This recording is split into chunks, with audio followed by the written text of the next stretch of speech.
Promised my Mary I knew today, but then I found out that Mickey was gay. Oh, Mickey, you're so fun.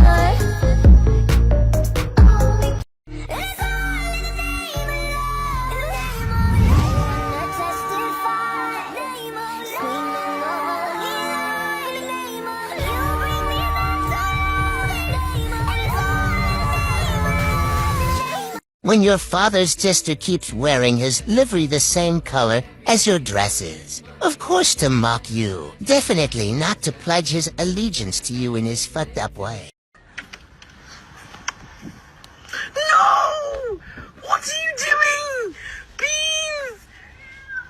What are you doing? Want to see a magic trick? Good. Abracadabra! Restocked our bestseller book, All the Prophet Stories with reference to the Hadith and the Quran.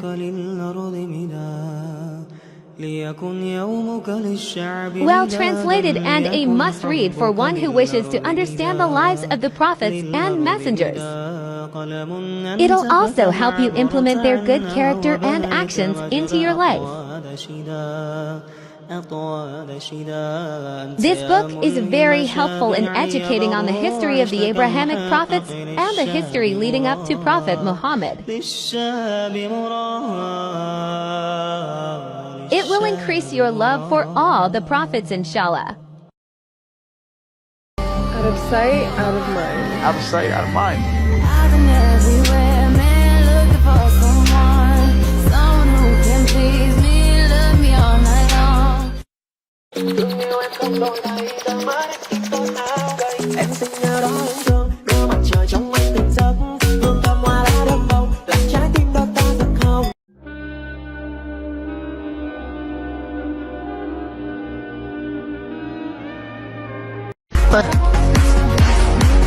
Điện thoại của anh tự nhiên bị lock khi anh vô tình đi lạc vào trái tim em.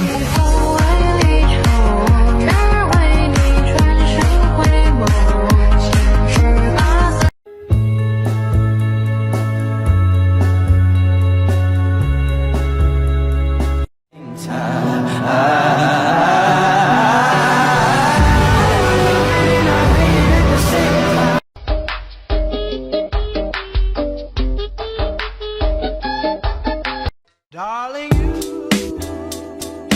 send me, I know you send me. As someone who was practically raised on PBS, I feel like finding out my inner PBS character is incredibly important to my life story. That's right. That is right. This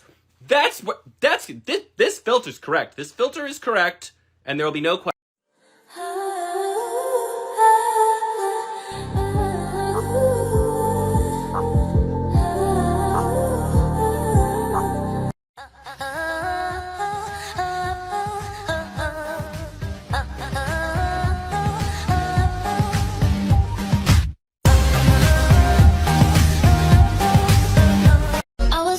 Thinking about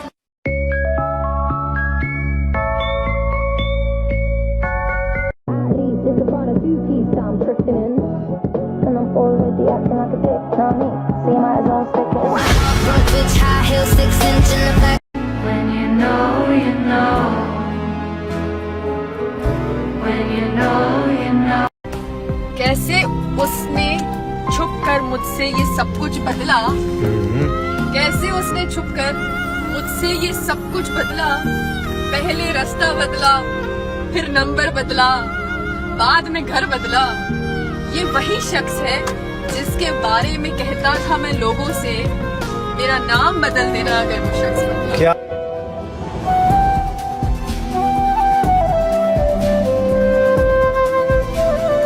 Trust me. Trust who? Trust me and I can set you free. I'm in the baby P lady, QP. I love my bitch.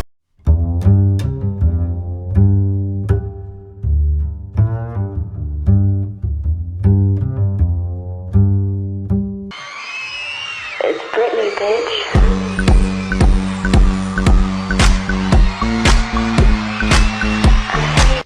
Go. Just start reading. It was exactly what I needed. I agree. I'm feeling curiously frisky too. Alright, yeah, no. No, come on, just keep reading, keep reading. Fui castrato e dato in sposa dall'imperatore romano Nerone. Sono Sporus, un giovane schiavo che l'imperatore romano Nerone scelse, castrò e sposò. Nel primo secolo d.C. attirai l'attenzione dell'imperatore Nerone, che rimase affascinato dalla mia bellezza. La moglie di Nerone, Papilla Sabina, morì nel 65 d.C. Si suppone che sia morta di parto, anche se in seguito si disse che Nerone la uccise prendendola a calci nel 67. Mi sposò perché si diceva che avessi una notevole somiglianza con Papilla. Mi fece castrare e, durante il nostro matrimonio, mi fece apparire in pubblico come sua moglie, indossando i costumi consueti delle imperatrici romane. Nerone era noto per la sua eccentricità e con me la portò a un livello completamente nuovo. Ritenne opportuno vestirmi con gli abiti più raffinati e adornarmi con gioielli adatti a una regina. Divenni una sorta di curiosità e una fonte di scandalo per l'elite romana. Alla fine, il regno di Nerone finì e con esso il mio ruolo di moglie. Il caos che seguì a Roma mi lasciò vulnerabile alla mercé di uomini potenti che cercavano di affermare il loro dominio. Poco dopo, fui preso dal prefetto del pretorio, Ninfidio Sabano. Mi trattò come una moglie e mi rinominò Poppea. Alla fine fu ucciso dalle sue stesse guardie. L'imperatore Otone mi prese come amante, probabilmente vedendomi come un simbolo di potere e di conquista. Tuttavia, il suo regno fu di breve durata e presto gli succedette l'imperatore Vitelio. Vitelio intendeva usarmi come vittima in uno spettacolo pubblico, una fatale rievocazione dello stupro di Proserpine in uno spettacolo di gladiatori. Evitai questa umiliazione pubblica togliendomi la vita.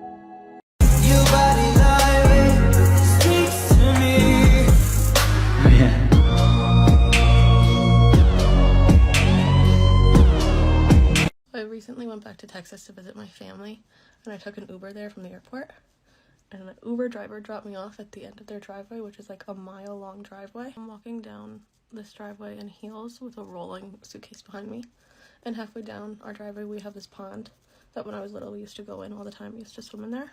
Mind you, it's the middle of summer in Texas, so it's like 100 degrees out, so I'm sweating to death. So when I pass the pond, I decide screw it, and I get undressed, and there's nobody around, so I just got in.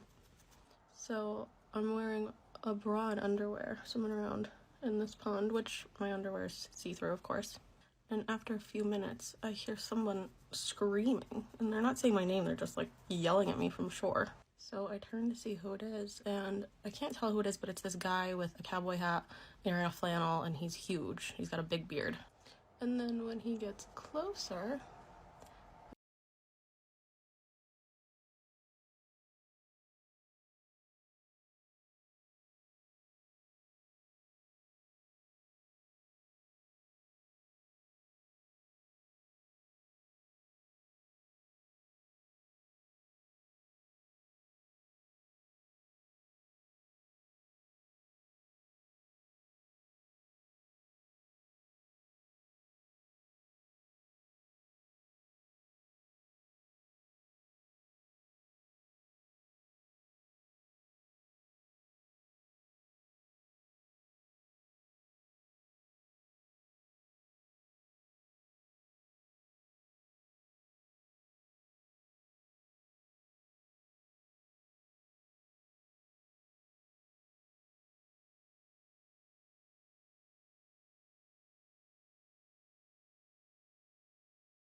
Oh, so you're the sound that every Sarah J. Maas character makes. No!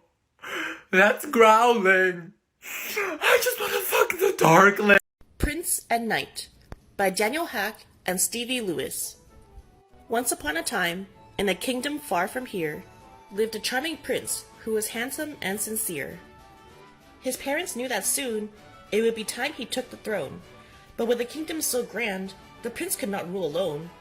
So, the three of them set out and traveled far and wide, on a quest to find the prince a kind and worthy bride. The prince met many ladies, and he made them all swoon. But it was soon clear that he was singing a different tune. "Thank you," he told his parents. "I appreciate that you tried, but I'm looking for something special in a partner by my side." But while the royals were away, their land faced quite a scare, from a dragon fast approaching, breathing fire everywhere.